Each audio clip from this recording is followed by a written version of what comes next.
করেছি। এই জীবন আমি রাখবো না, এই জীবন আমি বিসর্জন দেবো এই সরোজী নদী।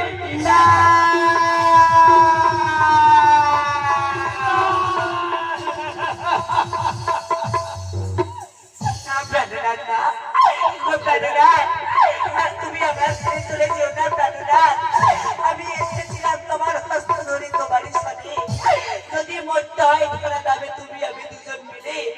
চলো না গো প্রাণনাথ, আজ তুমি আমি দুজন মিলে প্রাণ বিসর্জন দেবো ওই যমুনার জলে।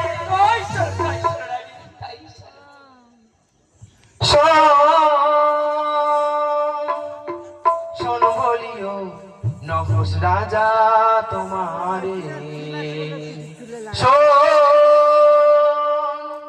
শোন বলি রাজা তোমারে যোগ্য